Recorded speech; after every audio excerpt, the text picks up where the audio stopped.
Amis, j'espère que vous allez tous bien. On se retrouve aujourd'hui avec une nouvelle vidéo d'actualité. Donc on va parler de Youssef Bouganem. Ça va être la partie principale de la vidéo. Vous allez voir qu'il a fait une interview. Et sur cette interview, les amis, il parle de Cédric Doumbé en MMA. Il parle de lui et de sa carrière en MMA, etc. Et vous allez voir, les amis, que c'est un guerrier, ce mec. Il y en a qui combattent pour l'argent. Voilà. On va prendre... je vais pas dire de blase, voilà, pour pas les descendre, entre guillemets. Mais bon, on a des exemples en France qui combattent principalement que pour l'argent. Il y a des mecs comme Bouganem, vous allez voir qu'il explique dans la vidéo qu'il a de l'argent.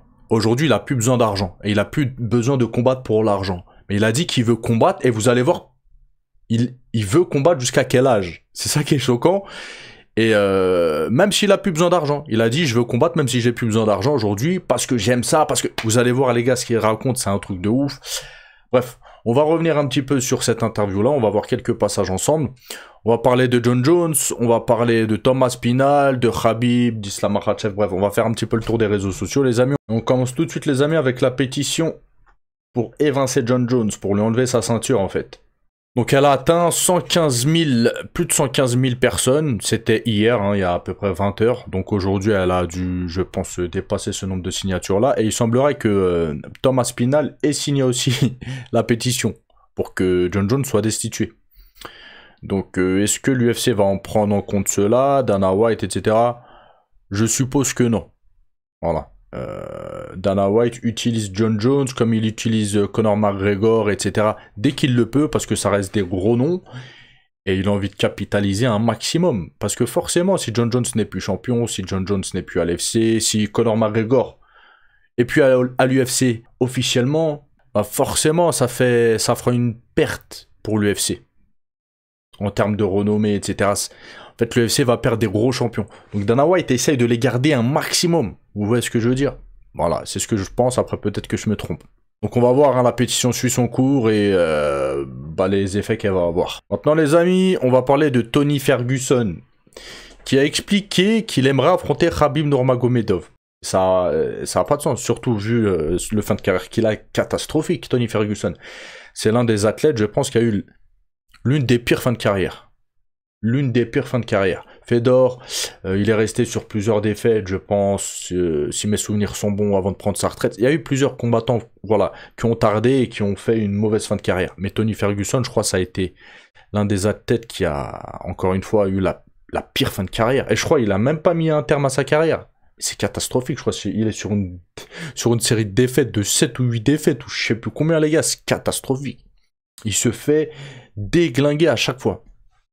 Et là, le mec, il semblerait vouloir affronter Khabib. Donc, il a dit quoi? Tony Ferguson veut défier Khabib lors du TUF. Khabib est le seul contre qui je veux coacher. Je suis la seule personne que son père avait mentionné avant son décès, comme étant le combat organisé. Mais ça fait plus de 10 ans. Ça fait plus de 10 ans, parce que les deux ne se seront pas affrontés. Après, très clairement, les amis, quand on regarde les deux styles, je pense que Tony Ferguson, après le fight, ne s'est pas fait, mais il se serait sans doute fait monter en l'air comme les autres strikers. Voilà. Il poursuit en disant, peu importe si c'est un combat de grappling ou autre, je sais que Khabib respecte la parole de son père. Donc là, il veut jouer avec les sentiments, avec l'affectif, ça c'est pas cool. Ça c'est pas cool de sa part. Il veut prendre Khabib par les sentiments. En gros, c'est très malsain. En gros, bah, si tu acceptes pas, se dire que tu respectes pas ce que ton père a dit. Et c'est quelque chose de pas réglo. Donc là, à la rigueur, il aimerait un combat de grappling contre Khabib. Bon, à la rigueur, c'est un combat de grappling, y a pas de problème. Mais où il dit ou autre, c'est quoi autre? C'est MMA, c'est quoi? Là, voilà, je suis pas trop chaud pour ça. Après, en grappling, vas-y, faites-vous plaisir, vas-y. Il poursuit en disant, je n'ai jamais parlé de sa religion, de sa femme, ou de quoi que ce soit d'autre, comme certains l'ont fait. Là, il parle très clairement de Conor McGregor. Voilà, Conor, il avait dépassé les limites graves. Voilà, il était entré dans du trash talk sale, etc. Donc là, Tony Ferguson lance un petit pic à Conor McGregor. Après, voilà. Là, il essaie de jouer et de prendre Khabib par les sentiments. Est-ce que Khabib va accepter de faire le teuf contre Tony Ferguson? Peut-être. Après, je pense pas que Khabib il refera un combat de MMA, mais en grappling, pourquoi pas. Voilà. Donc en tout cas, j'espère, voilà, que Tony Ferguson ne se dise pas, je pourrais potentiellement rivaliser avec Khabib en MMA. Après, voilà quoi. Dans un combat, tout peut arriver. Il pourrait coucher Khabib sur un coude ou... Voilà. Mais sur le papier, très clairement, ce serait très très compliqué. Désolé si vous entendez des bruits bizarres, c'est en bas de chez moi, je sais pas. Il y a des idiots, je sais pas qu'est-ce qu'ils font les abrutis. Maintenant, on va parler de Jack Della Maddalena qui a fait une annonce importante. Bon, une annonce qu'on est tous plus ou moins au courant. Donc, il a dit, mon prochain adversaire sera Islam Makhachev, j'en suis presque certain et c'est très bien. Je ne sais pas où on en est à ce stade, mais ce sera cette année. Après, voilà, il n'en sait rien, personne n'en sait rien. Faut que les contrats soient signés, faut que personne se blesse, etc. Donc voilà. Personne connaît l'avenir, mais bon, lui, il souhaiterait affronter Islam Makhachev avant 2026. On continue, les amis, avec Tony Ferguson qui compare Khabib à Islam Makhachev. Donc il a dit quoi? Makhachev a défendu son titre combien de fois? C'est bien plus que Khabib, et il fait le poids lorsqu'il faut y aller. Bon, oui, Khabib, il a loupé une fois, je crois, ça pesait, ou je sais plus combien de fois. Ça arrive à beaucoup de combattants. C'est bizarre, hein, quand c'est Khabib, tout le monde lui tombe dessus, mais quand c'est Khamzat Chimaev, par exemple, bah, c'est réglo. On se rappelle Khamzat Chimaev contre Nadia, il n'y a pas de problème. Les autres, ils ont le droit, mais quand c'est Khabib, tout le monde lui tombe dessus. Je vois hier en commentaire, il y en a qui me disent... En fait, Khabib, c'est pas un champion, en fait. En fait, c'est pas Khabib. Khabib et Islam Makhachev, c'est des fraudes. Pour certains. C'est une dinguerie, je vois des trucs en commentaire, des fois ça m'irrisse le poil. Ils sont dopés, soi-disant, voilà. Pourtant, il n'y a eu que des bruits de couloir. Mais bon, toute la team, elle est dopée, selon certains. Ils sont tous dopés, d'accord? Pourtant, personne s'est fait choper. L'autre, il a fait réhydratation à l'intraveineuse. C'est pareil, ça n'a jamais été prouvé. Ça a été des dires d'une infirmière qui l'aurait fait. Voilà, mais pareil, ça n'a jamais été prouvé. Khabib, c'est un gros cutter, donc il ne mérite pas d'être champion des moins de 70 kilos. Voilà, il ne mérite pas. Parce que c'est de la triche, voilà. Mais quand c'est Khamzat Chimaev qui perd 20 kilos ou 25 kilos, quand c'est Dricus Duplessis, quand c'est Alex Pereira, etc., il y a plein de fighters qui font des cuttings de ouf, là, il n'y a pas de problème. Quand c'était Conor McGregor qui se tapait en moins de 70 kilos, etc., il n'y a pas de problème. Il n'y a pas de problème. Sauf quand c'est Khabib, voilà. Après, ils vont dire que le jour du combat, Khabib, il fait 95 kilos, voilà. C'est pareil. J'ai vu des trucs de fou, les gars. Et c'est que quand ça concerne Khabib ou Islam Makhachev. C'est quand même bizarre. Donc là, il dit, ouais, Islam Makhachev, en gros, contrairement à Khabib, il a toujours fait le poids. Il dit quoi? Je pense que c'est intelligent de monter d'une catégorie, en parlant d'Islam Makhachev. Lorsque tu montes, tu essaies de construire un certain héritage. Tu dois faire ce genre de choses. Non, pas forcément. Depuis quand, en fait? C'est Conor McGregor qui a lancé ça. Sinon, ça n'a jamais existé, ça. Maintenant, les gens, ils font quoi? Regardez le cas de Ilia Topuria. Il a défendu une fois son titre, il veut changer de catégorie. Mais déjà, reste dans ta catégorie, lave la catégorie. Là, il y a deux prétendants dans la catégorie des moins de 66 kilos qu'Ilia Topuria ne veut pas affronter. Islam Makhachev, il a affronté absolument tout le monde dans la catégorie des moins de 70 kilos, donc il change de catégorie. Et même s'il décidait de ne pas changer, il est champion d'une catégorie de l'UFC, les amis, pas de je sais pas quelle organisation, où il y a les meilleurs fighters au monde. Maintenant, les gens, ils sont tellement matricés, ils savent même tellement... Ils savent pas de quoi ils parlent. Pour eux, champion de l'UFC, c'est devenu banal, en fait. C'est devenu banal. En fait, c'est parce que c'est des gens, je pense, pour la plupart, ils ont jamais mis les gants, ils savent pas c'est quoi, en fait, le sport de haut niveau. Allez affronter juste des amateurs qui ont un petit niveau, ils vont vous dérouler. Alors que là, on parle des athlètes, les meilleurs combattants au monde. Et vous venez encore dire, ouais, 70 kilos, non, c'est pas bien, faut qu'il soit champion de 2 catégories. Mais vous allez trop loin, les gars, restez à votre place, vous êtes dans un délire trop chelou, je vous le dis. Voilà, il y en a, ça va pas vous plaire. Voilà, mais c'est comme ça, je dis la vérité. Voilà. Si vous voulez être caressé dans le sens du poil, allez voir d'autres personnes. Moi, ce sera pas le cas. Bref, il poursuit en disant, quelqu'un m'a demandé qui est le meilleur lutteur entre Makhachev et Khabib. Je pense que Makhachev est un meilleur grappleur. Honnêtement. Ouais, mais là, il répond pas, là. Honnêtement. Je pense qu'il est plus rapide, je pense que Khabib est un peu plus timide, Makhachev va s'en sortir à moins de 77 kg, ça on peut pas savoir ce que trouve Makhachev. J'espère pas pour lui, il va monter chez les 77 kg, il va se faire monter en l'air, voilà. On peut pas savoir, ça c'est pas fait. En tout cas voilà, pour Tony Ferguson, Islam Makhachev est meilleur que Khabib. Maintenant les amis, on va parler de Youssef Bouganem qui a été interviewé par Antoine Pinto. Je l'avais pas reconnu Antoine Pinto. Il a vieilli, il a grossi, petites lunettes, etc. Je l'avais pas reconnu au premier regard en fait. Et on va revenir sur 2-3 points que je vous ai cités en début de vidéo et vous allez voir que Youssef Bouganem, il a quand même une façon de penser un petit peu différente des autres. Voilà. Et c'est un guerrier, dans sa tête, c'est un guerrier en fait. Mais du coup, pour toi, pourquoi cette transition de passer du Muay Thai justement au MMA? Est-ce que c'était parce que tu avais quelque part plus de challenge ou qu'est-ce qui s'est passé? À un moment donné, quand j'ai commencé à boxer, quand j'ai commencé la boxe thaï, j'aimais à fond ça. J'ai toujours eu dans la tête de faire 1 ou 2 combats de MMA. Ok. Aussi ridicule que ça peut paraître. Tu vois, moi j'ai grandi avec les yeux émerveillés sur le Pride de l'époque japonais, sur le ring. Tu vois, tu vois ce que le One fait aujourd'hui, tu vois, le MMA dans le ring. Donc aujourd'hui j'ai envie de faire un combat de MMA sur le ring. Juste en. Tu vois. Mais bon, après ça a évolué, maintenant c'est dans la cage. Bien sûr. Certaines organisations comme japonaises ou le One qui font sur le ring.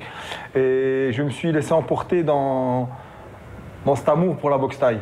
Tu vois, puis j'ai eu des frustrations, des échecs qui ont fait que je suis encore plus resté dessus, tu vois. Je me suis cassé les côtes très jeune et donc j'ai eu vraiment je voulais rester dans ce sport-là. Des années sont passées, puis je me suis dit, écoute là, là j'y te rattrape, tu vois, tu sais bien, à un moment donné, les gens ils voient pas, mais c'est dégénératif pour le corps et c'est dégénératif aussi pour l'envie de l'esprit. Bien sûr. Parfois l'esprit il veut, mais parfois tu prends un coup, ton corps il veut plus, ton corps il s'éteint, tu deviens fragile. C'est le sport de haut niveau, c'est super traumatisant. Le sport de haut niveau. Je me suis dit, là, j'ai 34, je vais confirmer une date. Ok. Mais du coup, t'avais pas fait de MMA encore? Ouais, rien. Ah ouais, mais t'es un fou. Ouais, mais c'est dans le risque qu'on apprend, qu'on évolue. Ouais, voilà, je me suis dit, au moins, si ça passe mal, j'en ferai un, et voilà. Et puis j'ai vu que j'aimais ça. En fait, j'ai compris que c'était super complexe. Les muscles, tu descends très bas, pour être habitué. Moi, ça fait plus d'1 an que j'en fais. J'ai fait 4 combats, 4 victoires. La dernière, c'était contre un mec. L'avant-dernière, les 3 derniers, c'était contre des mecs qui avaient des ceintures en jiu-jitsu, qui faisaient des compétitions de sol et qui cherchaient qu'à m'amener au sol. Mais je m'en suis en sorti de façon pas mal. Puis j'ai commencé à faire des sparring avec des gros noms et j'ai vu que je m'en sortais. Bien sûr. Tu vois, donc je comprenais vite, tu vois, on n'a pas besoin de me répéter. Du coup là, il se passe quoi dans ta tête en ce moment? C'est j'ai trouvé un nouveau hobby ou j'ai une nouvelle carrière ou qu'est-ce que c'est? On en est où là? Je suis un MMA fighter, ouais. Ça, il se considère comme un combattant de MMA. En même temps, il a fait 4 combats, 4 victoires, 0 défaites. C'est un peu normal. Nouvelle carrière, c'est la métaverse. Mais moi-même, je suis surpris. Ok. Ouais, là, je sens que je peux faire 10-15 combats. Ouais, 10-15 combats, il aimerait faire. Après, arriver à 15, peut-être, s'il y arrive, il pourrait encore repousser, etc. Parce que vous allez voir la façon de penser qu'il a. En 4-5 ans, et j'espère arrêter avant 40 ans. Financièrement, j'en ai pas besoin. Mais j'en ai besoin dans mon cœur. J'ai besoin de ça. T'as toujours besoin de trouver quelque chose, toujours un nouveau challenge, toujours un accomplissement. Ouais, c'est trop bien. Vous avez vu, c'est une dinguerie. Il dit que financièrement, il a plus besoin de monter dans la cage ou sur un ring. Il est bien, il doit avoir pas mal d'argent, etc. Mais c'est dans son cœur, il aime ça, il aime se taper. C'est un ouf. C'est un ouf. Bien. Tu tombes sur le sol, tu mets ta jambe, tu colles le mec, tu te relèves, tu contrôles sa tête. Bien sûr. C'est un guerrier. C'est un guerrier, ce mec. C'est un guerrier, les gars.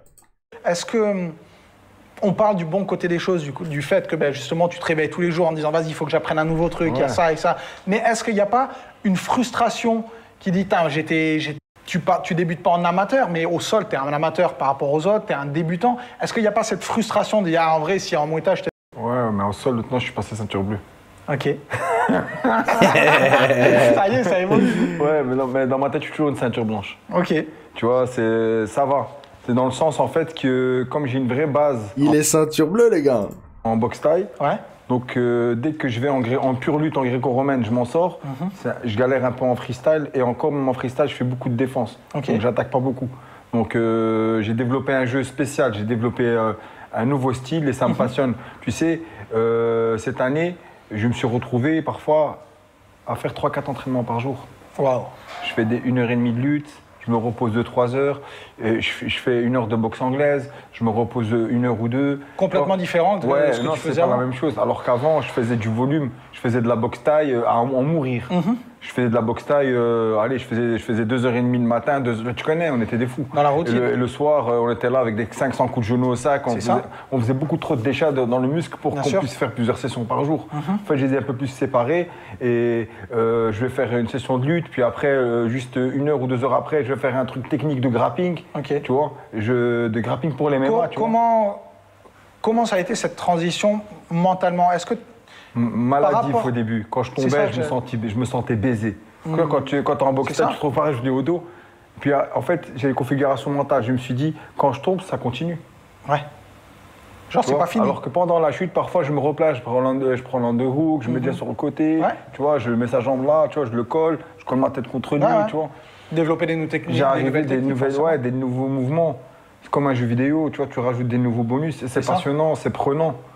Tu vois, c'est inexplicable, tu vois. Et physiquement, du coup, est-ce que ça a été difficile? Parce que forcément, il y a l'âge. Et c'est pas simplement l'âge de dire, OK, j'ai passé 30 ans. C'est l'âge dans le sport. Tu as boxé très, très jeune. Tu as fait énormément de combats. Tu as parlé des entraînements que... En fait, physiquement, un sportif de haut niveau, surtout ceux qui viennent de la boxe taille, puisque la boxe taille, c'est l'un des sports de combat les plus difficiles. Quand tu sors d'un combat de boxe taille, les amis, tu peux avoir mal de la tête aux doigts de pied. C'est vraiment très difficile, tu dois pas reculer en boxe taille, etc. C'est un sport très très dur et qui fait très très mal, d'accord? Donc oui, forcément, à un moment donné, à force de recevoir des coups toutes ces années, surtout quand tu es un athlète de haut niveau, ton corps il doit fatiguer. Après, même si certains sont bien suivis, etc., parce que c'est des athlètes professionnels, faut pas l'oublier, hein, ils mangent bien, ils ont sans doute une meilleure hygiène que la plupart des gens comme nous, en fait, etc. Donc oui, ça compense un petit peu. Mais quand même, ils reçoivent beaucoup de chocs, beaucoup de traumatismes, etc. Donc ça les fatigue, ça les épuise physiquement. À partir d'un certain âge, encore plus. Quand tu arrives vers 35, 40 ans, etc., quand tu as une blessure, c'est plus dur à s'en remettre. Voilà, tu vieillis, ton corps est vieilli. Que tu as subi pendant des années, et c'est surtout par rapport à cet âge-là que moi je parle, l'âge que le corps a subi. Est-ce que justement, tu te dis pas, t'as pas des regrets de dire j'aurais dû commencer plus tôt, ou est-ce que c'est pas trop tard? Comment ça se passe par rapport à ça? Je te jure, j'accepte ma vie comme elle est. Je suis super content d'être débutant en MMA et d'essayer de pouvoir rivaliser avec... moi, en sparring partenaire, je tourne avec les crèmes françaises. Je tourne avec des mecs qui ont du niveau mondial, tu vois. À partir de ce moment-là, je vois que je suis pas ridicule. Donc il me faut des amener au sol, j'arrive un peu à maintenir, je me relève, tu vois, si je me relève. À l'entraînement, je suis beaucoup mieux qu'en combat. Bien sûr. Mais même en combat, je suis de mieux en mieux. En fait, c'est comme si j'ai refait un redémarrage. Bien sûr. C'est comme si je suis redevenu un petit Pokémon, tu vois, et je dois réévoluer, tu vois. Tu vois l'ambiance, hein? Et forcément, t'es pas le premier dans ton cas. Hein, on en a vu des boxeurs qui étaient au Glory, en kickboxing, qui maintenant sont des stars. Ou est-ce que c'est pas le fruit du travail? Regarde aujourd'hui Cédric Doumbé aussi, forcément, qui est en train de... Phénomène.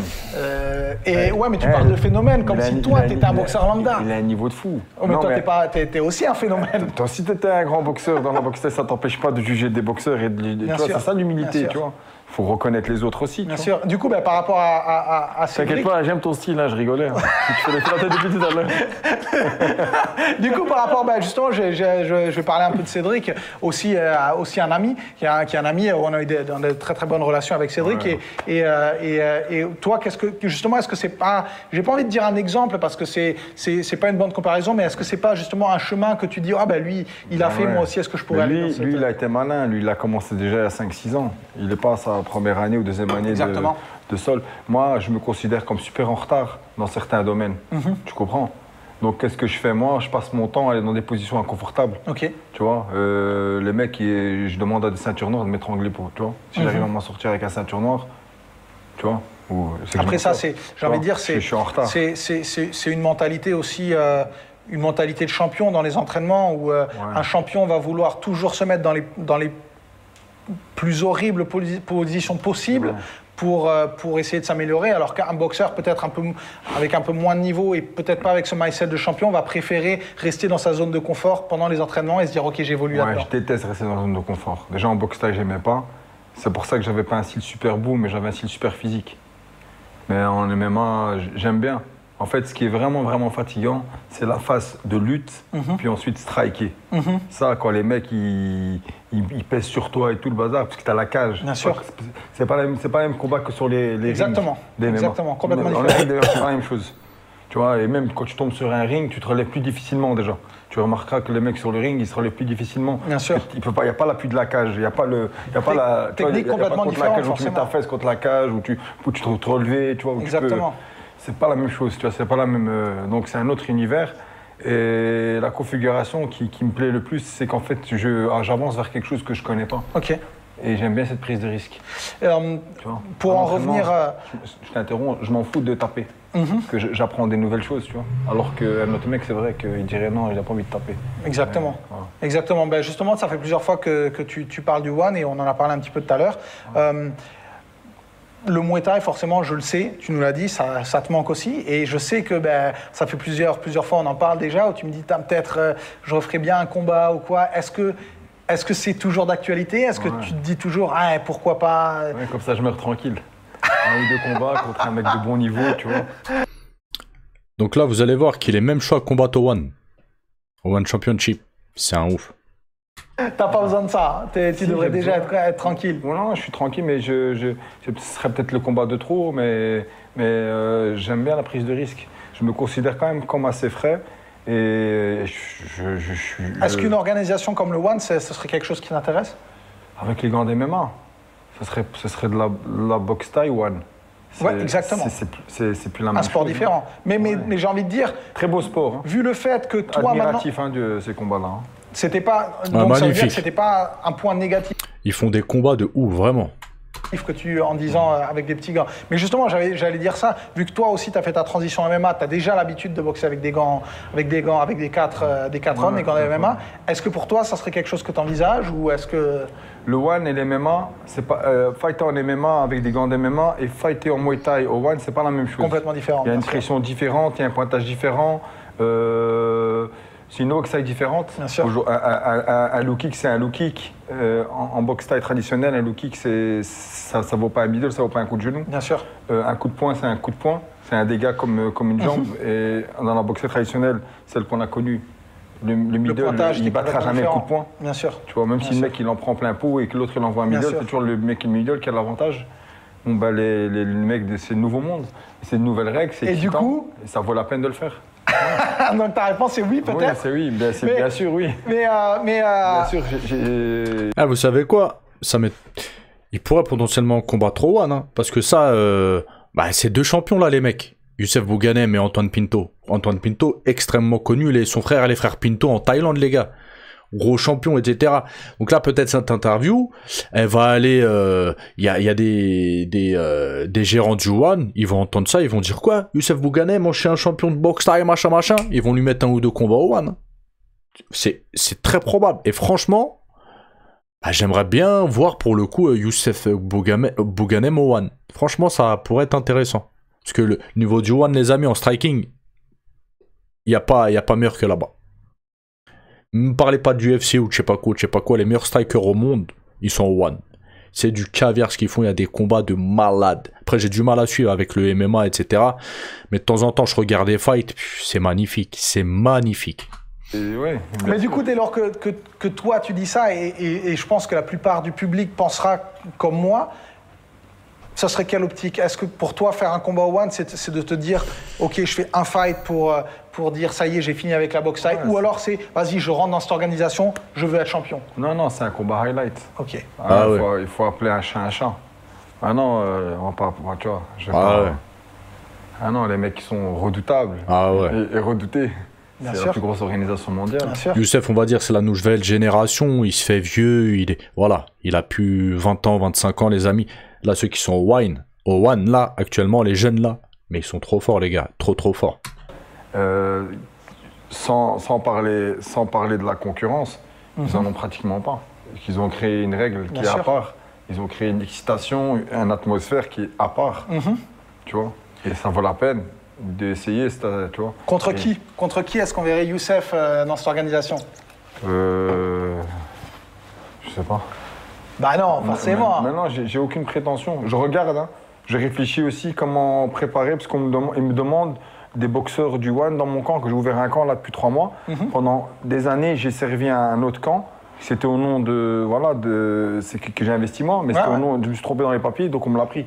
Et on va en parler de ça aussi, parce que maintenant tu as ouvert un nouveau gym, mais juste pour en finir avec le One. Ces mecs-là, je réfléchis à comment faire pour que ces mecs-là fassent carrière, parce qu'ils me demandent. Parce que là, ils m'ont demandé, ça fait déjà 2 fois, ils me demandent un mec, mais je sais qu'il est prêt, mais j'aimerais bien qu'il soit vraiment prêt. Moi, je veux que les mecs ils rentrent dans le top 10. Je ne vais pas ramener un mec qui vient et il enregistre des défaites. Tu comprends mon mentalité?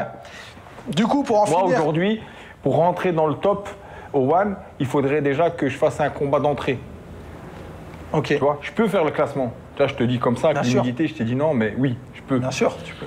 Il faudrait un combat d'entrée et puis il faudrait commencer en bas de l'échelle. Je ne veux pas boxer directement le top 5 ou le top 3. Est-ce que pour toi...